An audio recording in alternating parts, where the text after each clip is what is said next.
de cette séance du Conseil et nous allons continuer avec l'intercommunalité et le transfert de compétences eau et assainissement.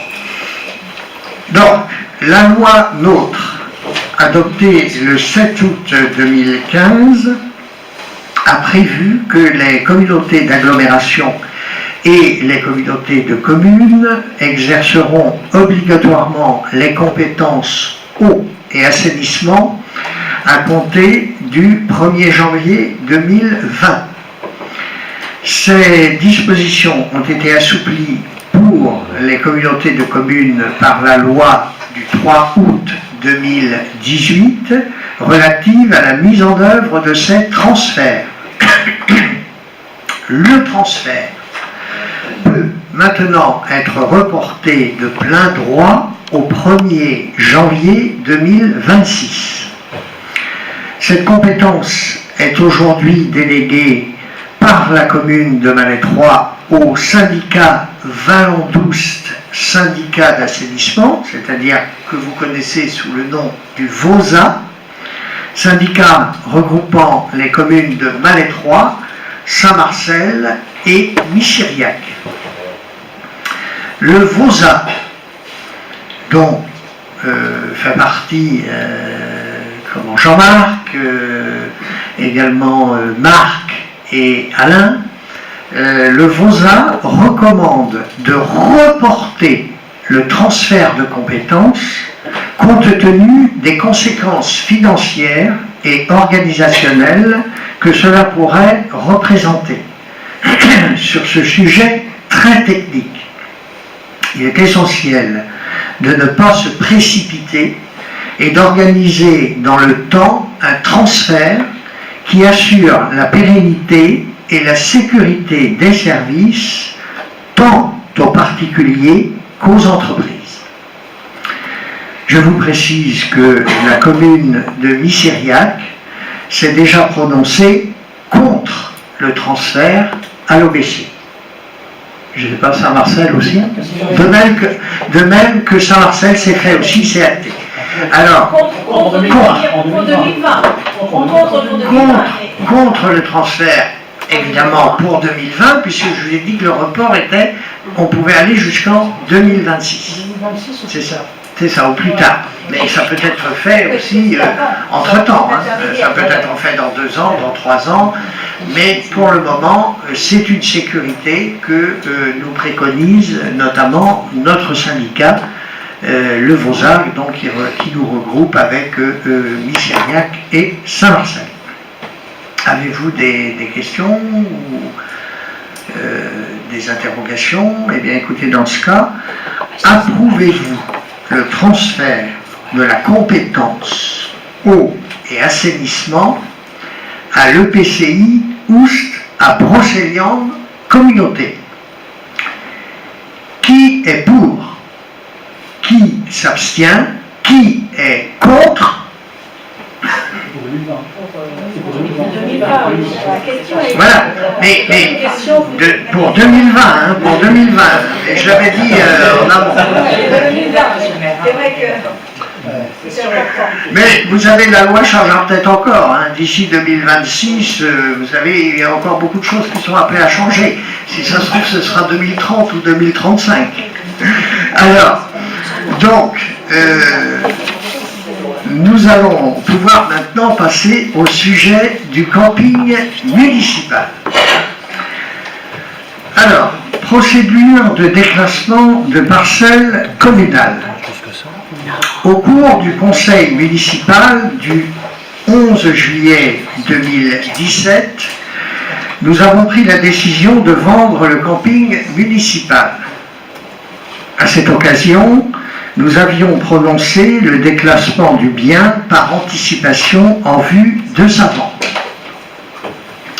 Depuis lors, le projet économique de l'acquéreur a été redimensionné et n'incorporera ni le hangar à bateau, ni l'aire de jeu pour enfants. Il ne comprendra... Oui, vous vouliez ? Ah oui, oui, oui. Donc, il ne comprendra pas non plus une partie de l'aire de stationnement des camping-cars, comme cela avait été dans un premier temps envisagé. Le périmètre de la vente a donc été redessiné et comprendra le camping en lui-même, l'ancien poste d'assainissement et deux parties de parcelles que sont le bloc sanitaire accolé au hangar et l'aire de stationnement devant le bureau d'accueil du camping.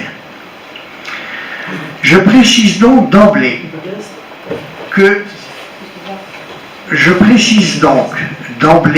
le club de kayak pourra conserver l'utilisation du hangar pour ses activités. L'association en a été d'ores et déjà informée. Elle est pleinement satisfaite. Aussi, afin de concrétiser ce projet de vente, je vous précise la procédure retenue pour mener ce dossier à son terme. Je vous informe tout d'abord que j'ai pris un arrêté notifiant la tenue d'une enquête publique. Cette enquête concerne le projet de déclassement de la portion de voie communale qui fait aujourd'hui office de parking du camping. Cette enquête aura lieu du 20 février au 6 mars prochain. Madame Anne-Marie Carlier est nommée commissaire enquêteur et sera présente en mairie le 27 février au matin et le 6 mars 2019 après-midi. Un dossier d'enquête sera également mis à disposition du public aux heures d'ouverture de la mairie durant cette quinzaine. Un prochain conseil municipal reviendra donc sur les résultats de cette enquête et le projet de déclassement de ce parking. Je vous propose ensuite que le conseil municipal se prononce dès aujourd'hui sur le déclassement des autres parcelles concernées par le projet de vente, que sont les parcelles numéro AZ 181 et AZ 183. Ces parcelles étaient affectées respectivement à l'assainissement et aux activités de camping municipal.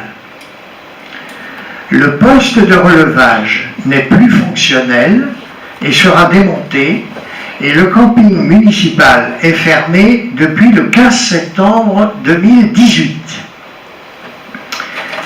La désaffectation de ces biens est donc constatée et je vous propose de prononcer le déclassement de ces parcelles afin de les intégrer dans le domaine privé communal.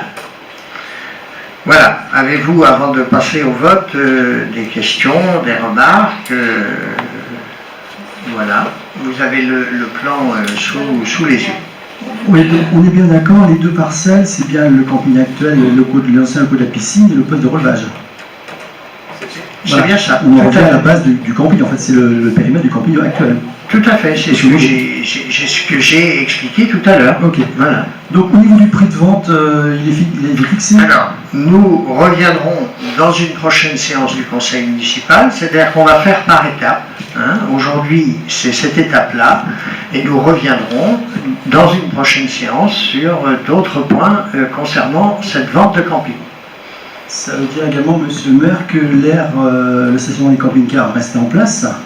Le stationnement donc reste on n'a propriété pas besoin d'acheter un hectare supplémentaire de terre agricole à la terre. C'est peut-être suffisant. C'est-à-dire que le stationnement d'aire de camping-car servira désormais de parking pour l'aire de jeu, également de parking pour les promeneurs qui viendront, parce qu'il y aura toujours le passage pour aller d'une berge à une autre par la passerelle, et aussi pour la brasserie. Sans parler des activités sportives, de la pétanque également des footballeurs, et aussi les canoës-kayaks aussi pourront aussi bénéficier de ces parcs libres. Étant donné que ces aires de camping-car ne seront plus aires de camping-car à partir du moment où le camping sera vendu. Ça, c'est dans les conditions, et c'est tout à fait légitime et normal. Serait-il indiscret de connaître quelle est la motivation qui a fait que ce futur propriétaire a changé de projet, puisqu'il y a une superficie réduite? Bon, vous savez, il y a aussi le nouveau PLU qui a joué. Comme le disait tout à l'heure l'ingénieur hydraulicien, on ne peut pas faire ce qu'on veut, et c'est tout à fait légitime et normal, parce que on ne peut pas faire une étude pour diminuer les aléas dans une ville sans prendre en considération les inondations. Donc le nouveau PLU que nous avions approuvé, vous vous souvenez, la modification numéro 1 du PLU, est suspendue par décision préfectorale. Nous avons transmis nos demandes à la préfecture qui, pour l'instant, ne nous a toujours pas répondu. Donc, ça aussi, ça fait partie du changement de programme un petit peu du nouveau propriétaire, de l'investisseur. Et évidemment, nous avons été amenés, et justement, nous avons travaillé avec l'investisseur pour trouver des solutions, pour sécuriser ce camping, et aussi pour qu'il n'y ait pas d'impact en matière d'inondation. Et vous avez vu tout à l'heure que si l'OBC décide de réaliser le canal de décharge, eh bien nous restons propriétaires de ce terrain. Et en plus, je peux vous dire que le président et les membres du canoë-kayak sont vraiment très heureux de cette décision, puisque, vous vous rappelez, à l'époque, ça avait soulevé quelques petites interrogations. Et c'est peut-être, on peut dire, un mal pour un bien. Nos amis du club kayak pourront continuer leurs activités depuis le hangar à bateau et à fabriquer des petits champions, puisque vous savez qu'ils ont vraiment, ce sont des champions. Chaque année, ils remportent de nombreuses médailles à l'extérieur de Malétroit. Voilà. C'est vrai qu'à 4 recul, monsieur le maire, on a l'impression quand même que c'est une décision qui avait été précipitée. Alors, évidemment, on s'en doutait que les services de l'État allaient refuser d'étendre en zone inondable. Et ça a quand même créé, souvenez-vous, il y a 2 ans, pas mal de malentendus, de brouilleries même dans Malétroit. Non, mais vous êtes devant, vous connaissez la décision de la préfecture. Non, mais c'était précipité, et avant de se lancer sur ce type de projet, on prend les attaches des services de l'État, avant de s'engager avec un écart. Nous avons fait notre travail comme il doit être fait. C'est-à-dire que la modification du PLU a été menée dans le strict respect des lois en France. Maintenant, le préfet, j'attends toujours sa réponse. On verra. Mais ça peut très bien changer.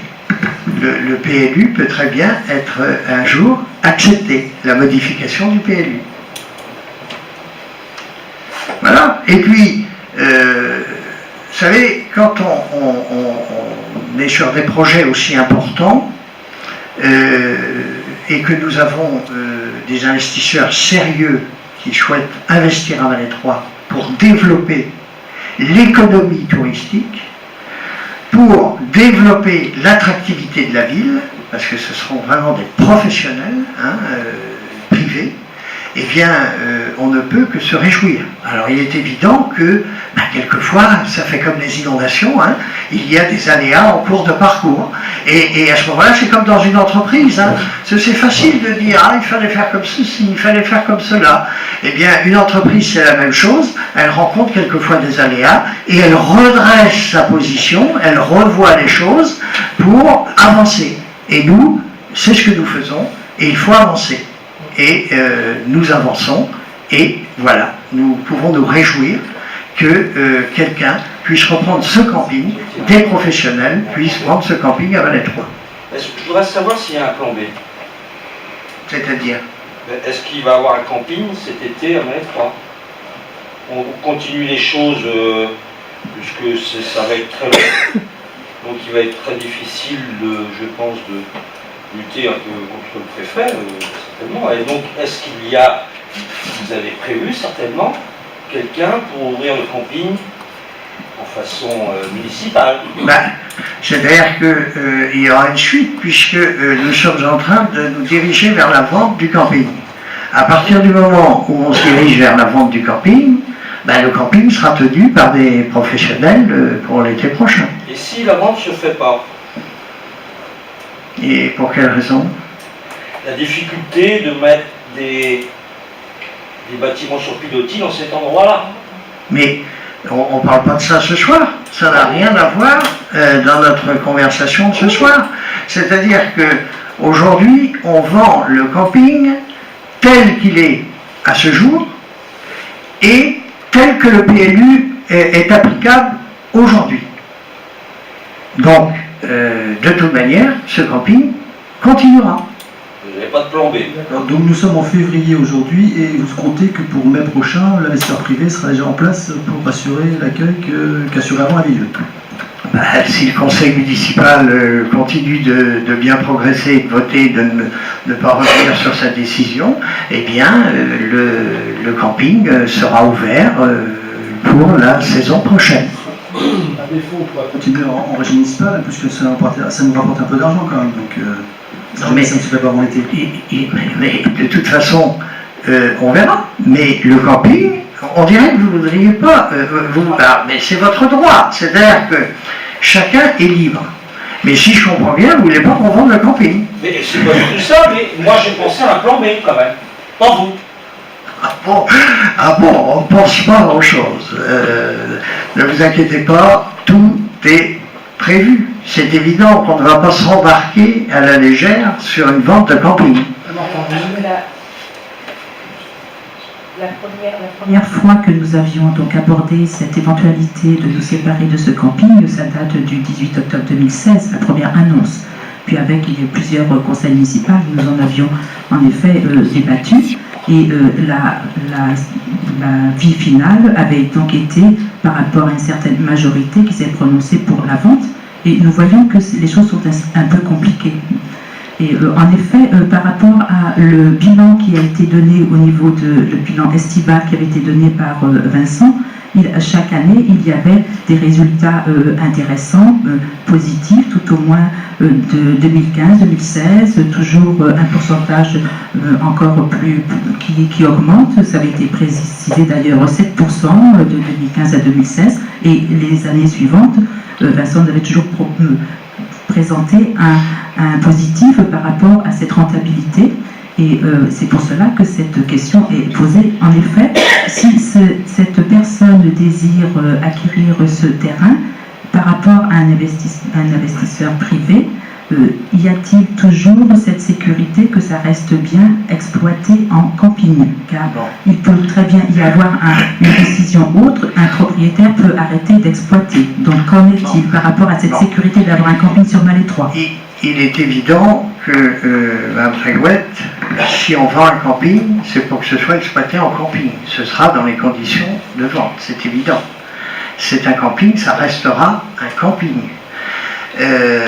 Et comme vous disiez, les chiffres sont intéressants. Ça veut dire que Valais 3 est très attractif et que on peut vendre une affaire qui fonctionne bien. C'est-à-dire que si c'était une affaire qui était complètement négative, qui ne fonctionnerait pas, nous n'aurions pas d'acheteurs. C'est évident. Mais pour revenir un petit peu à ce que... Je vais vous faire un petit peu l'historique, puisque pourquoi il y a eu, comme le disait tout à l'heure Bertrand, une baisse des ambitions du projet, c'est ça en quelque sorte. Hein. Eh bien, le projet a effectivement été revu à la baisse. Ce n'est ni la volonté de la mairie, je tiens à le souligner, ni la volonté de l'investisseur. notre camping est situé en zone inondable. On vient encore de le vérifier avec l'étude hydraulique. Sur ce type de zone, une réglementation spécifique s'impose via les PPRI, les plans de prévention des risques d'inondation. C'est évidemment une bonne chose. Et chacun a pu voir aujourd'hui que nous travaillons avec attention sur la question des inondations. Mais il y a un problème. L'accumulation de contraintes administratives prolonge de manière déraisonnable, je dis bien déraisonnable, le traitement des dossiers et contraint très fortement les projets économiques, tout particulièrement en zone inondable. Notre PPRI est particulièrement rigide et adopte des règles comparables à celles que connaissent les régions du Midi, qui, par leur géographie, connaissent des montées des eaux extrêmement, je dis bien extrêmement rapides dans le Midi. Notre camping est ouvert je dis bien, notre camping est ouvert que du 1er avril au 15 septembre, en dehors des périodes de forte crue. Nous avons donc tenté de discuter avec les services de l'État, afin notamment que soit pris en compte le calendrier des inondations, qui est justement sans lien avec la saison du camping. Mais évidemment, rien n'y a fait. Et l'accumulation de règles déconnectées de notre réalité territoriale a empêché le projet tel qu'il était envisagé au départ par l'investisseur. Mais nous restons convaincus de la pertinence de cette vente. Un professionnel du secteur favorisera l'attractivité de la ville de Malétroit et son développement économique et touristique. Eh bien, comme je vous disais, c'est peut-être un mal pour un bien pour aussi les canoës-kayaks, et puis, nous garderons ce terrain qui pourra peut-être être aménagé dans les années à venir en bras de décharge, et ça fera une île supplémentaire dans Malétroit. Il faudra lui donner un nom, par contre. Alors, en entendant toutes vos explications, Monsieur le maire, je me dois quand même de rappeler qu'il y avait Evelyne Guéret qui avait annoncé des inconvénients, qui avait annoncé les éléments que vous venez de préciser. Elle s'était un petit peu débattue pour pouvoir les présenter, rendons un petit peu honneur à la réflexion qu'elle avait avancée. Autre point, par rapport à le projet, il y avait cet investisseur qui avait prévu... Je n'ai pas très bien compris ce que vous voulez dire. Simplement, rappelons que Evelyne avait abordé tous ces points mis en avant. Voilà. Je me permets de le rappeler. Entre autres, je me permets de le rappeler. Il y avait aussi d'autres personnes qui étaient intervenues, je ne citerai pas les noms, dans l'enquête publique qui avait été rendue publique et qui était remontée d'ailleurs à la préfecture et qui avait été présentée ici au conseil municipal. Et nous avons d'ailleurs, et vous avez raison, très bien de le souligner, nous avons toujours souligné les noms des personnes qui étaient intervenues dans ce dossier et qui avaient écrit à la préfecture. Oui, et je voulais juste simplement rappeler le combat de Evelyne quand elle était conseillère municipale. Elle avait donc annoncé des points que vous venez de présenter. Autre interrogation. Madame Tréguet, pas besoin de parler de combat. Nous avons toujours. C'était un combat qu'elle avait mené, Evelyne. Je ne veux pas dire au contraire. Vous savez bien que c'était l'une des raisons pour lesquelles elle a quitté le conseil municipal. Non. J'entends beaucoup dire des choses sur Malétroit. Nous avons toujours souligné que nous nous conformerons au PPRI. Ce n'est pas Evelyne qui a inventé le PPRI. Que je sache, l'investisseur, ce n'est pas non plus un rigolo. Il a amené quand même 1 500 000 €. Et donc nous avons toujours dit que cette vente sera soumise au compte. J'ai assisté aux réunions à la préfecture, je peux en parler, madame. Vous voyez, on respecte les choses. Qu'Evelyne ait soulevé ça, très bien. Oui, nous avons toujours précisé. Quand vous dites que c'est un combat, c'est comme si on est des hurluberlus qui faisons n'importe quoi. Moi, je suis allé à la préfecture plusieurs fois avec M. le maire pour débattre de ce dossier, avec les services techniques. Donc ne venez pas nous dire que c'est que Evelyne, dont on reconnaît la pertinence des questions, qui était légitime, pour autant dire que c'est... Tel que vous présentez les choses, c'est comme si on faisait les choses comme des jolineries, je ne le supporte pas. Alors c'est votre façon de voir là-dessus, je ne me permettrai pas d'utiliser ces termes, monsieur Lambé-Lambé. Mais c'était simplement pour rappeler que Evelyne avait débattu là-dessus. Vous savez, je me souviens de notre combat où vous étiez sorti pour ne pas soutenir l'hôpital. Alors la pertinence de vos interventions, je le connais. Vous n'avez pas voté pour l'hôpital, par exemple. Très alors nous avions eu un différend à ce propos, mais alors nous n'allons pas rappeler l'ensemble des différends que nous avons rencontrés au cours de ce mandat. On aurait bien voulu vous voir intervenir avec la même pertinence pour ce genre de dossier. Vous voyez? Donc voilà. Bon, alors j'avais également un autre point à rappeler par rapport au projet de cet investisseur. Il y avait eu de présenter au niveau du local en dur, il y avait un projet qui était d'avoir réception de groupe ou bien de restauration, pas style hôtel, mais pas style restaurant, voilà ce que je voulais dire. Hôtel 5 étoiles? Non, du tout, monsieur le maire. Non, restauration avec réception de groupe. Non, je viens de dire, et c'est là où je répète encore une chose, le projet a carrément changé. Mais le local en dur est toujours dans la... Ah ben il fait partie du camping, il est vendu avec le camping, puisque c'est le bureau d'accueil du camping. Tout à fait, donc c'est à l'intérieur de ce local en dur. Donc y a-t-il toujours maintien? Alors est-ce que ça nous regarde ou ne regarde pas? Après, ce sera, si vous voulez, après, ça c'est l'affaire du nouveau propriétaire, de l'investisseur. Moi, ça ne me regarde pas comment il va gérer et comment il va organiser, compte tenu de la loi, son bien. Donc ça ressemble un tout au camping actuel, peut-être. C'est un camping, nous vendons un camping. Nous vendons un camping. Voilà.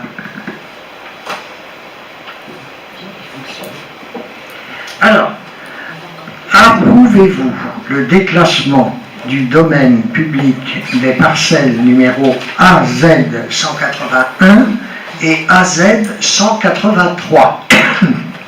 Qui est pour? Qui s'abstient? Alors, 3. Comment? Non, mais c'est ce que j'ai dit. Nous n'avons pas de jugement à porter, chacun est libre de son vote. Hein. Voilà, chacun fait comme il l'entend et il n'y a pas de problème. Alors, grand débat national. Nous avions discuté ici même le 22 janvier dernier des modalités de participation au grand débat qui était envisagé pour la commune de Valais-Trois, dont l'organisation d'une réunion d'initiative locale et la mise à disposition d'un cahier de doléances. Je vous informe que le cahier de doléances est effectivement mis à disposition du public en mairie depuis le 1er février dernier, jusqu'au 22 février. Donc je rappelle la date butoir. Ce cahier est ouvert jusqu'au 22 février. Cette échéance est imposée par la préfecture pour assurer la prise en compte des éléments du cahier de doléances dans la synthèse du grand débat national.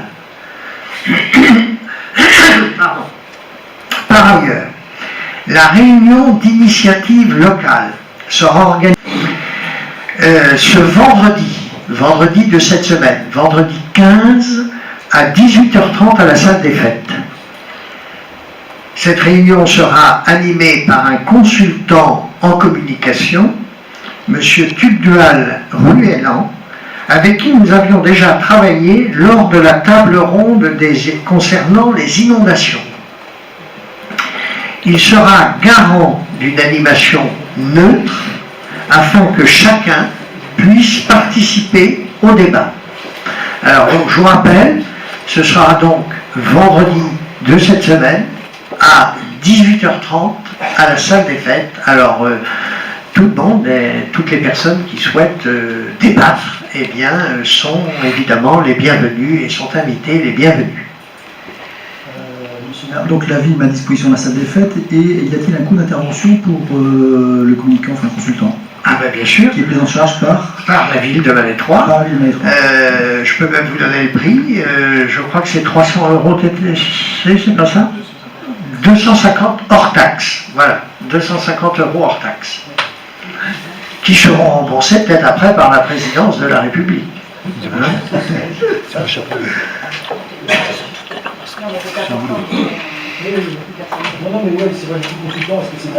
Non, mais si, parce que c'est important que nous ayons un consultant formateur.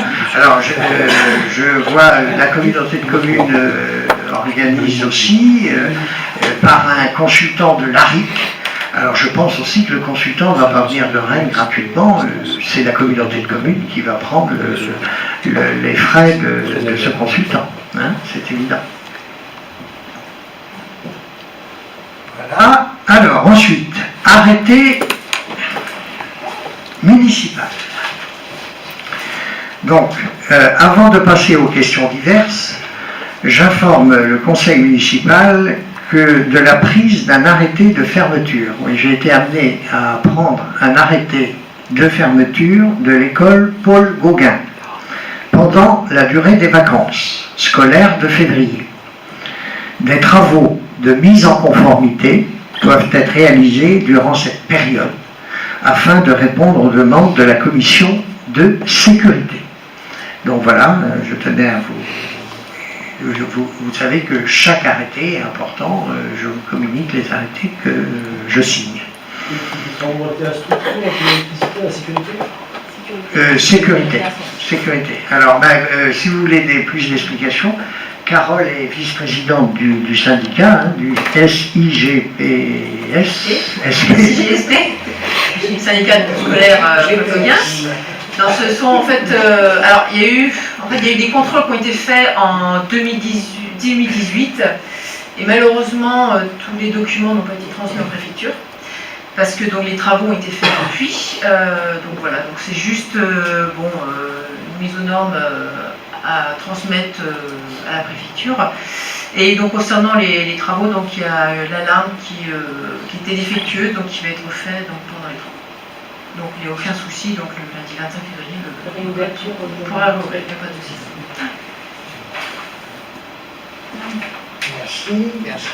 Merci Carole. Et puis je vous informe également que notre conseil municipal des enfants nous a sollicité pour assister à l'une de nos réunions et nous présenter ses projets. Nous les recevrons vraisemblablement au mois de mars ou au mois de mai. Ils seront accompagnés de M. Maxime Michel, qui les encadre dans leur travail. Et je profite aussi de cette séance pour vous dire que nous aurons vraisemblablement 2 séances de conseil municipal dans le mois de mars. Il y aura la séance du 12, le 2e mardi, et il y aura le mardi 26 mars, étant donné que nous devons voter le budget avant la fin mars. Donc il y aura 2 séances de conseil dans le mois de mars, notées mardi 12 et mardi 26. Et nous n'en aurons pas en avril, donc comme ça, les jeunes viendront soit début mars ou soit au mois de mai. Nous présenter leur demande. Pour rendre la séance du vote du budget de 26 mars, est-ce qu'il y aura une réunion préparatoire ouverte à l'ensemble des élus, comme il y avait eu l'an dernier, me semble-t-il, ou il y a 2 ans? Enfin, il y avait eu un flop il y a 2 ans, et on avait été invité l'an dernier. Ça évite des débats stériles, souvent en séance de conseil. Oui, non, en fait, moi je me rends compte que ce sont les mêmes questions qui arrivent en commission et en conseil, mais bon, non, si vous proposez comme l'année dernière, on peut le faire, il n'y a pas de souci. Ce qu'on peut faire également, ce que je souhaite, c'est quand même faire une vraie commission finance en amont, afin justement de préparer déjà les prémices du budget. Et nous ferons, oui, la semaine avant, donc une commission élargie. D'accord. Bien. Oui, je vois que vous vouliez dire... Oui, par rapport au conseil municipal enfant, vous avez donc manifesté l'envie de nous rencontrer et je suis allée les voir ce matin et pour préciser, ils souhaitent découvrir comment fonctionne un conseil municipal adulte et en même temps faire une présentation de leur projet. Donc pour se préparer à cela. Voilà, c'est ce qu'ils m'ont écrit et voilà, c'est ce qu'ils m'ont adressé comme courrier. Je l'ai reçu dans l'après-midi. Voilà, c'est exactement ça. Bien. Oui, une autre. Non, parce qu'il y a une question de glace. Ben oui. C'est bien ça. Oui. Désolé pour ceux qui aiment le foot, je vais aller retarder 5 minutes. Monsieur le maire, concernant le label Petite Cité de Caractère Fleurande pour la commune de Malétroit, il valent 5 ans. Il est octroyé en juillet 2013 de mémoire. Donc 5 ans, c'est juillet 2018. Est-ce qu'il y a prochainement d'envisager un contrôle de la commission régionale à Malétroit pour valider le label? Tout à fait. Le label, ce sera le 25 de mémoire. Je crois que c'est le 25 octobre que la visite aura lieu par les membres du jury de la commission des petites cités de caractère. Hein, c'est bien ça, hein? Ouais, c'est le 25 octobre. Et me concernant un dernier point, c'est vrai que c'est la saison où on délibère beaucoup pour les demandes de DETR, appel à projet Cœur de Bourg. On n'a pas de délibération, enfin de décision entrant en conseil. Il n'y a pas de demande de subvention, donc pas de projet pour cette année. De projets pour des demandes de subvention. C'est la saison où on demande la DETR notamment. Oui, pas pour le moment. Pas pour le moment, on n'a pas de demande de DETR. Nous ferons des demandes dans le cadre du PST. Vous savez que le PST, c'est le programme de subvention du conseil départemental du Morbihan. Et puis nous ferons aussi certainement pour la sécurité des demandes de subvention dans le cadre des amendes de police. Mais pour le moment, nous n'avons pas de demande de DETR. Par rapport au local qui est tout près de cette salle de conseil municipal, l'ex-office du tourisme, où il y avait eu un commerce en place, à ce jour, il y a de nouveau un commerce qui est installé. Qu'en est-il? Est-ce une location en vue d'un achat comme l'autre fois? Qu'en est-il au niveau de ce qui est décidé? Alors pour le moment, c'est une location. Et on peut se réjouir, vous voyez, c'était des personnes qui voulaient s'installer en Bretagne. Vous avez certainement vu les articles de presse. Ils viennent de la région parisienne, ils étaient déjà ils habitaient en Bretagne et ils voulaient s'installer dans une ville proche de Vannes. Et leur choix s'est fait à Malétroit. Donc on peut s'en réjouir. Donc c'est une location, pour le moment c'est une location. Nous avons un bail de location avec ces personnes. Et là aussi vous profitez d'intervenir et vous avez raison. Vous voyez sur cette place du Bouffet, il n'y a plus du tout pas de porte libre. Tout est occupé. Et je peux vous dire que très prochainement, il n'y aura plus du tout pas de porte libre sur la place du Dr Keinec. Vous en saurez plus dans les semaines à venir. Donc, la laverie aussi, ça viendra. Il y a énormément de demandes, c'est bien. On essaie de satisfaire les demandes, c'est positif. Et j'en profite aussi puisque vous parlez des pas de porte de la place du Bouffet, pour dire que l'OBC, je dis bien l'OBC, a ouvert son office de tourisme sur le petit square, dans le petit square ici devant sur la place du Bouffet.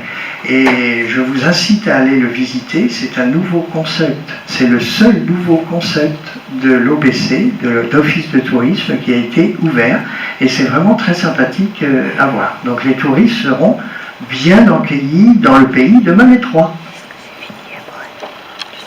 Par rapport à une activité commerciale qui avait été prévue, vous nous aviez annoncé qu'il y avait un projet, je dis bien un projet, hein, et c'était au conseil municipal du 13 mars 2018, et d'ailleurs à ce propos il y avait eu la vente du terrain du délaissé de la gare qui avait été au niveau d'une parcelle, le cadastré AW4, est-ce qu'il y a une suite, puisque vous nous expliquez qu'il y a des commerces qui s'installent? Oui, oui, oui. On travaille toujours, vous savez, je prends l'exemple du dossier Lidl. J'en profite pour vous dire que vous êtes toutes et tous invités. Ce sont des privés. Mais ce sont des privés. Mais si, je fais le lien. Je fais le lien. Ça veut dire que les dossiers, ça passe tout. Ça passe par la mairie. Hein, un privé ne fera rien sans les autorisations et sans le travail des agents administratifs de la mairie. Donc c'est pourquoi je fais le lien. Quels que soient les dossiers à Valais 3, nous y travaillons tous les jours. Je peux vous dire, je suis à la mairie tous les jours. Tous les jours, je travaille sur des dossiers. Alors il y en a qui sortent, il y en a qui sont retardés. Il y en a, la preuve, vous voyez, le camping, il a été retardé, mais ça va se faire. Et etc. Donc, ça suit son cours, si je puis dire, Mme Trégouette. Chaque dossier suit son cours. Mais par quoi? Vous savez, quand on est élu, il faut être armé de patience, avec un P majuscule. Mais c'est enthousiasmant, c'est tout ce que je peux vous dire.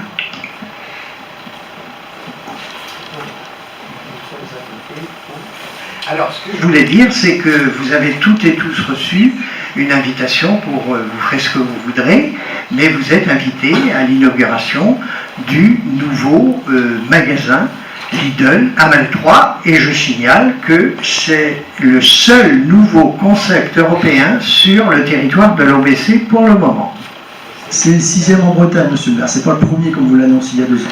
Sur le territoire de l'OBC pour le moment. Vous l'avez annoncé en premier en Bretagne. Parce qu'il y a eu aussi des retards, et les retards, on s'adapte. Mais c'est quand même le premier du territoire. Enfin, ça ne sera peut-être pas une révolution pour le territoire, quand même. Ça ne peut. Moi, je n'ai pas d'action chez Lidl. Mais je peux vous dire que moi, ce qui me réjouit dans tout ça, c'est que ça ne peut être que positif pour l'économie, pour le commerce et aussi pour l'attractivité de Valais 3. Et c'est ce que nous faisons, nous y travaillons tous les jours pour que Valais 3 se développe et pour que les habitants, nos concitoyens, soient bien à Valais 3. C'est-à-dire qu'ils se sentent bien dans la ville et qu'ils aient un maximum de services et de magasins à leur disposition. Et ça, nous attachons beaucoup d'importance.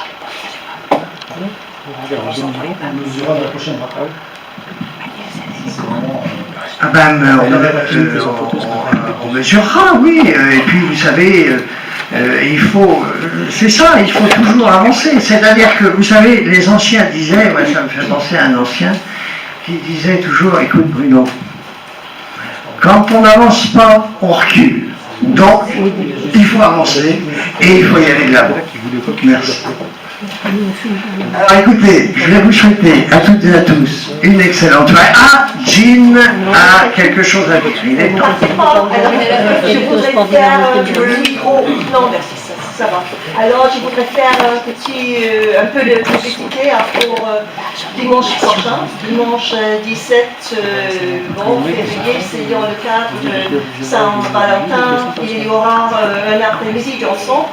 À la salle des fêtes, qui commence à 14h. Bon, alors pour tous ceux et celles qui aiment danser, alors c'est dimanche après-midi à 14h à la salle des fêtes. Alors c'est le thé dansant. Oui. Bien. Et le thème c'est les années 80. La Saint-Valentin, le thème c'est les années 80. À partir de 14h. Très bien. Bon, eh bien, voilà l'annonce. Eh bien, écoutez, merci à Jean, merci à vous toutes et à vous tous, et je vous souhaite une excellente fin de soirée et une bonne nuit.